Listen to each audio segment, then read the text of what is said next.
What motivated you in the first place? What was the reason for setting up the community house? What's your background? Well, it sort of came by accident in one way, by me reading a newspaper article 25 or 6 years ago, The Australian, about the official and the unofficial suicide rate for men and boys in this country.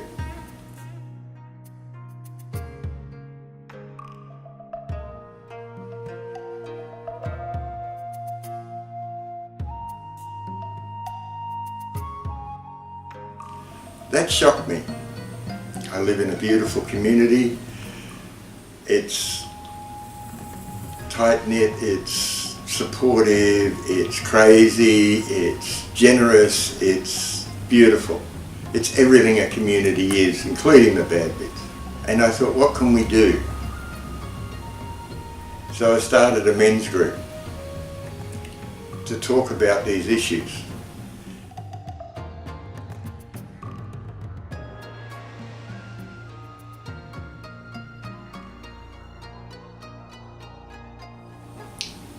And it sort of went from there. We moved into a thing called the men's house, where I was privileged to bring up one of my sons in there. He had a lot of mentors around him, and he's grown into a beautiful 28-year-old man who really knows his stuff.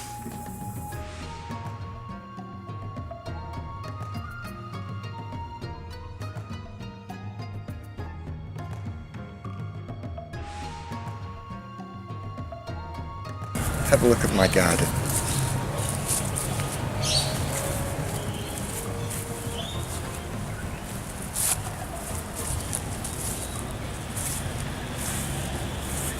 But that's okay, because even the weeds we eat. And we've got people that are skilled in gardening with letters after their name for it, that come here and are quite stunned by it and get stuck in and help too, which is wonderful. As a community house, it is a community garden, and we even have our own bunya tree. So every 2 years we get bunya nuts and we process them, and yes, there she is. She's a young one, but she's having babies. And I imagine, Michael, that putting hands into the soil is such a healing thing for people who come. Very much, including for my good self. When I go and get a little bit ratty sometimes, I come down here and just munch my way around. It's a nice way of, having broccolini for breakfast or something like that, or asparagus. Oh God, they're good. So most of the people that we feed out of this garden, in fact, just haven't got any money. They're normally single parents. Most of them live in their cars these days, unfortunately. And at least we give them enough juice for smoothies or bananas, or even get the kids lost in the back garden ferreting out bits and pieces.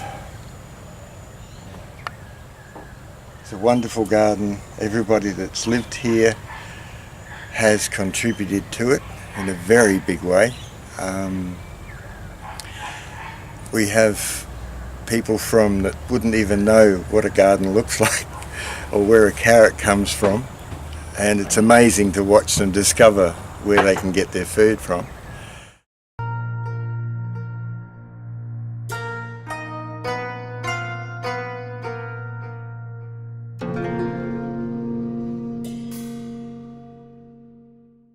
And what was your first impression of the house when you got there? Michael certainly struck me straight away. He can be a bit larger than life, and he very welcoming and very warm. He sort of, I mentioned it was it was kind of a crisis time in my life actually when I first was there, and one of the first things that Michael said to me was he just got me to stop and to breathe for a while.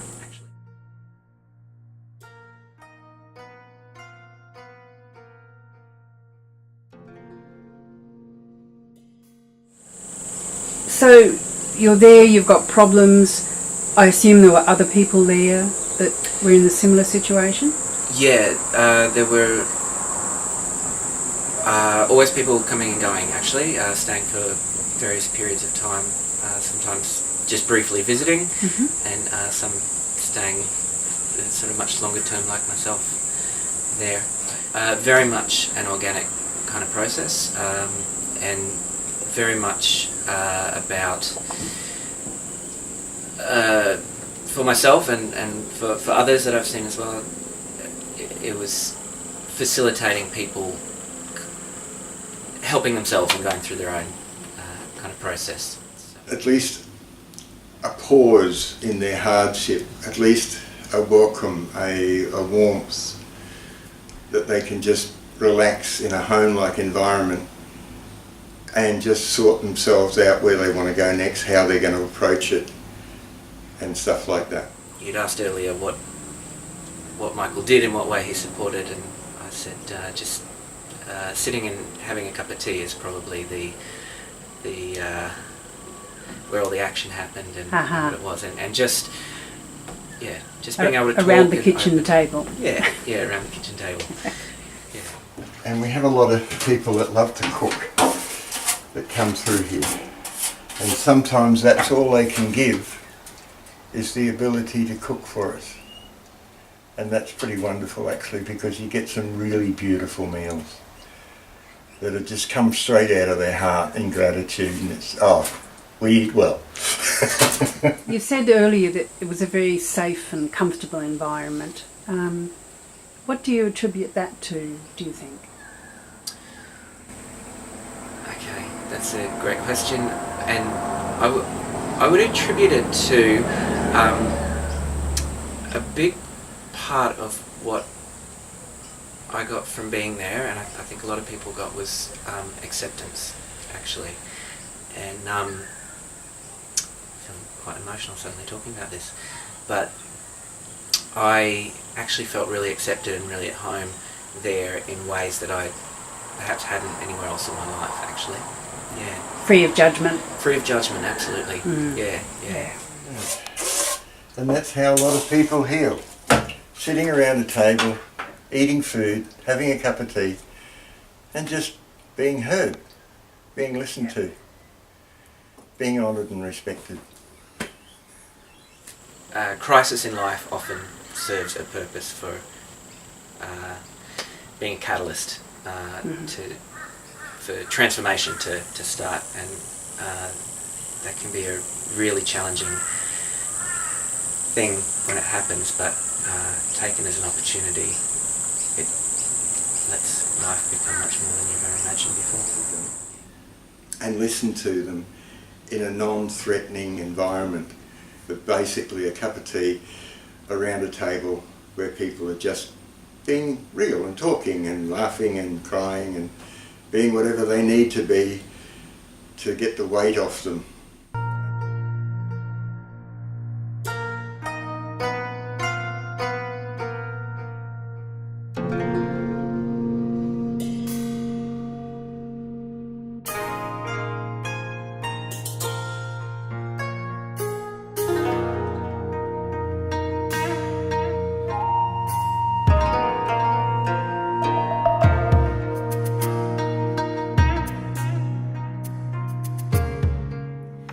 So how do you see this place, the community house, in 5 years' time? What's your dream?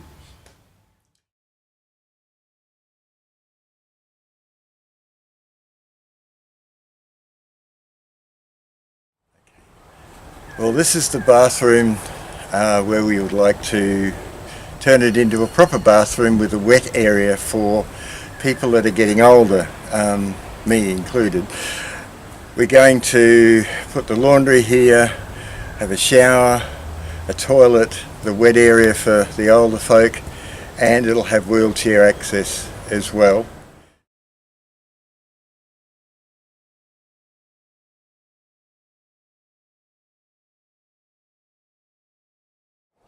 That's one.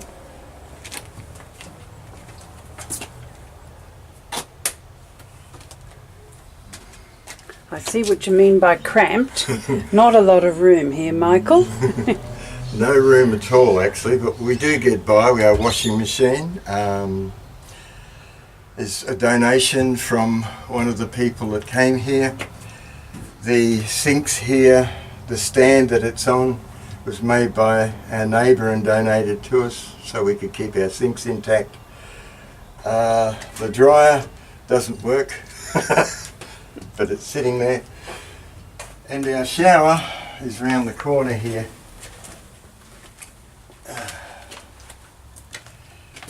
Which is a little worse for wear and desperately needs redoing. I see what you mean. And it also needs resealing, so this wall will go back, it will go up, and we'll have a proper bathroom here that can be closed off because there's far too many holes. I believe it's over 100 years old, or the middle bit. These were milled in this area, and it was built mainly from all the timbers in this area. And we're going to be very careful when we take it down is to try and keep within the genre of its ancientness, but using the same timbers again to do feature walls and, you know, keep the history of the place intact as best we can.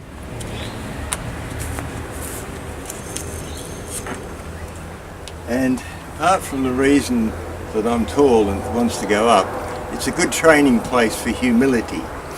You have to bow.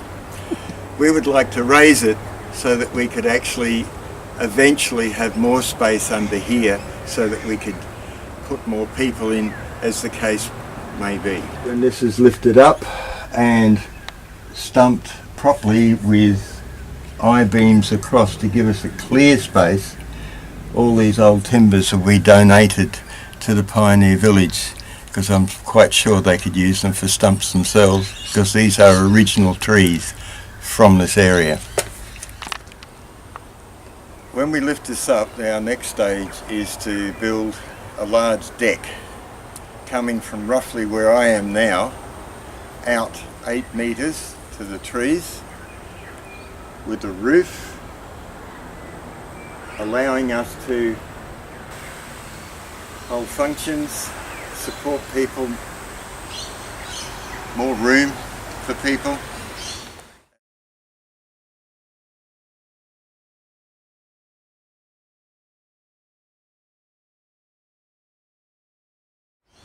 And this is the master of the house, Mr. Raptor.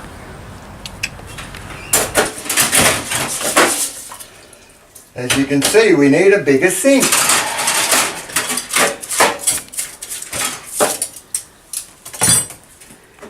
And you have big plans for renovating the kitchen, I believe, Michael. Yes. We want to make it larger by extending it out the back about 1 metre. So that wall where you're standing, that goes out. And there'll be a door access to the deck. We'll have stainless steel benches. We'll convert the bathroom into a walk-in fridge so that we have more room. Part of my dream has come true. There's people from a few other countries have arrived here and want to know what we do and why we're successful. And they've watched what we do and they've taken it back to their own places and then doing it in their own way. What I'd like to see is this sort of form of community house where there is no regulations apart from one law: respect, responsibility. Really important. Without that, there is nothing, and that's the only law that works in this house.